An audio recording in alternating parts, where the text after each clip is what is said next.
Remember One Punch Man? You know, that one show with the goofy egg-looking motherfucker who is actually the strongest fictional character to ever be created by way of the logic that he can defeat any enemy in just one punch? Which does include Boros, by the way, because despite the fact that he did take several hits from Saitama, as many of you people pointed out, he was still defeated with a single serious strike while in his final, most powerful form, meaning that if Saitama really wanted to, he could have just serious striked him at the beginning of the fight and killed him immediately. But the entire reason he didn't do that is because he wanted to play around with him and see just how strong he really was, due to the fact that literally the entire show is about how Saitama wants a good challenge, so defeating the strongest enemy he's ever encountered right off the bat would completely go against his character. How so many of you dense motherfuckers didn't understand that is completely beyond me. I just don't understand it.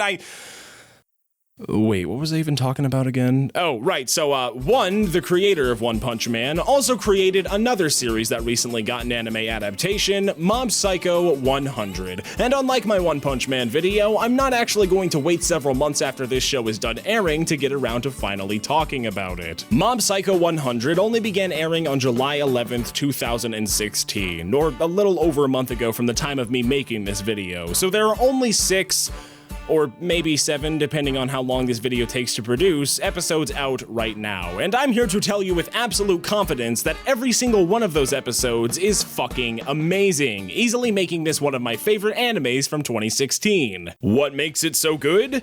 Well, a lot of reasons that we'll be getting into, but first a quick plot synopsis. Ladies and gentlemen, this is Mob Psycho 100.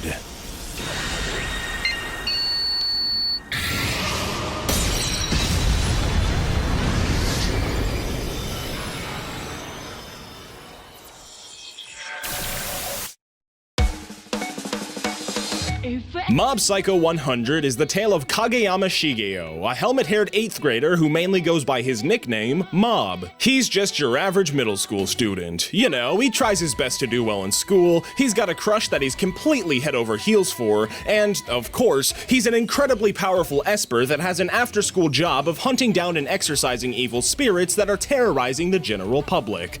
Something that I'm sure we can all relate to. He works for his master, Reigen Arataka, a con artist who's fooled Mob into believing that he himself is a ridiculously powerful esper, and that by working for him for only 300 yen a day, that's a little under $3 for all of you Bakugaijins out there, he too can hone his powers and become a master esper. In reality, Reigen has absolutely no psychic abilities to speak of whatsoever, and is just kind of a dick for turning some innocent kid into what is essentially a glorified ghostbuster. Despite being a complete and utter rat though, it's impossible to actually hate on Reigen, because he still does genuinely care for Mob and provides him with some pretty good sensei-esque wisdom, like teaching Mob that while it's okay to be confident in his rare and unique abilities, he shouldn't let them get to his head and think that he's better than everybody else. He is a good guy at heart, in my opinion at least, but, you know, also kind of a shady motherfucker. So yeah, the show can basically be boiled down to a guy with incredibly powerful abilities kind of just living his day-to-day life, all while encountering super strong enemies that he often defeats with a single attack.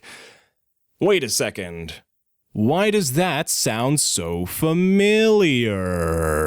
Yeah, it's pretty much One Punch Man. Like, it's pretty blatantly One Punch Man, except this time around the protagonist is a psychic little boy. And guess what? It's still fucking great. Although it does copy a lot, and I mean a lot of elements from One Punch Man, that isn't a bad thing at all. Now, with that being said, and before anybody gets mad at me in the comments, yes, obviously, there are plenty of defining factors that separate this series from its brother, like, for example, the entire motif of growing up and saying goodbye to childhood, which is like half the show. When we aren't seeing spirits get their shit pushed in by Mob, we're usually just left with Mob being a kid, and despite that sounding boring as all hell, it isn't. The show in general does a very good job of balancing all of the slice and life and comedy moments inside of this action world. But again, it still is kind of impossible to watch this after seeing One Punch Man and not say, yeah, this is pretty much One Punch Man, which, one more time,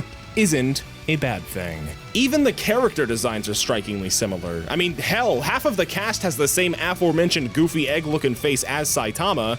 Like, seriously, just take Saitama, shrink him down, and then give him some hair, and then boom, that's Mob. Speaking of character designs, let's talk about the art direction of this show as a whole, because fuck me, is it good. Most of the designs are basically exact copies of what we see in the manga, and animation studio Bones is doing an outstanding job of turning the messy, low-detailed style that one is known for into incredibly pretty and unique animation. Going back to One Punch Man again, all of the animation for that show was based off of the re-illustrations done by Yusuke Murata, not the actual original illustrations drawn by One, which is why One Punch Man looks so pretty, detailed, and clean, because unlike One style, everything Yusuke Murata draws is pretty detailed and clean. For Mob Psycho 100, all of the animation in the show uses One's original drawings as a base, and as I said, Bones is doing a ridiculously good job of matching that style one-to-one. It is very refreshing to get something that looks so unique while also managing to still look so good.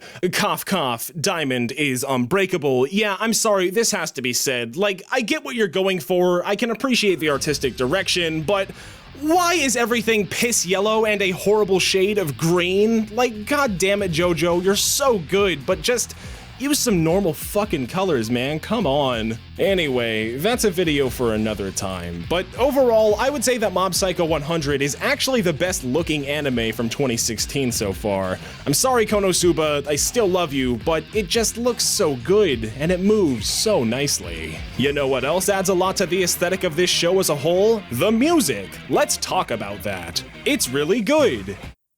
I mean, shit, that's all there really needs to be said. It's really, really good. The OP in particular is hands down my favorite piece of music from the show. If you haven't heard it yet, then be warned, it's gonna be stuck in your head all goddamn day. Okay, so I've went over the characters, the plot, animation, music.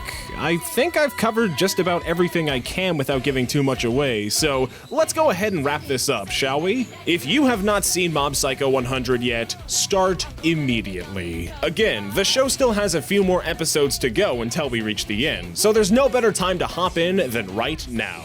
That is, of course, assuming you aren't watching this like a year in the future from now. But if that is the case, I have to ask, are people finally in agreement that ReZero is fucking terrible yet? Or are they still somehow deluding themselves into actually liking it? Anyway, this show is fantastic. Go see it if you haven't already. My apologies for this video taking longer than I expected it to.